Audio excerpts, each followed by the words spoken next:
জীবনে সবাই সফল হতে চায়, কিন্তু সবাই কষ্ট সহ্য করতে চায় না। আজ যে ছেলেটার গল্প বলবো, সে জন্মেছিল খুব সাধারণ একটা পরিবারে। টিনের ঘর, ভাঙা স্বপ্ন আর সংসারের অভাব।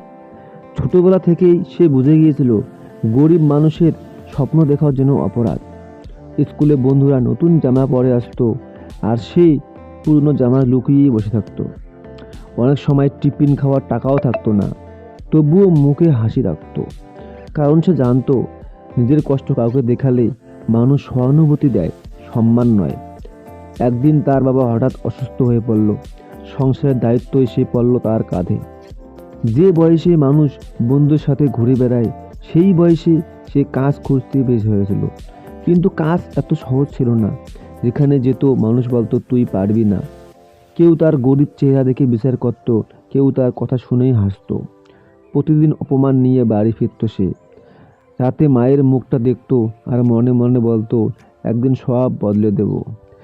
সেদিন থেকে তার ভেতরে একটা জেদ জন্ম নেয়। সে সিদ্ধান্ত নেয়, যাই হোক, হার মানবে না। তারপর শুরু হয় জীবনের সবচেয়ে কঠিন লড়াই। দিনে কাজ, রাতে শেখা।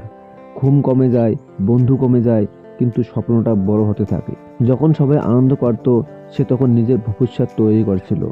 অনেক সময় সে ভেঙে পড়েছিল, মনে হয়েছে হয়তো সত্যিই আমি পারবো না। কিন্তু একটা জিনিস তাকে আবার দাঁড় করাতো, তার মায়ের কষ্ট।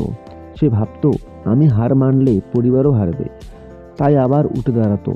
একদিন ছোট একটা সুযোগ আসে তার জীবনে। সে সুযোগটা শক্ত করে ধরে। মানুষ তখনও তাকে বিশ্বাস করতো না, কিন্তু সে নিজেকে বিশ্বাস করত। আর পৃথিবীতে সবচেয়ে শক্তিশালী জিনিস হলো নিজের উপর বিশ্বাস। ধীরে ধীরে তার পরিশ্রম ফল দিতে শুরু করে।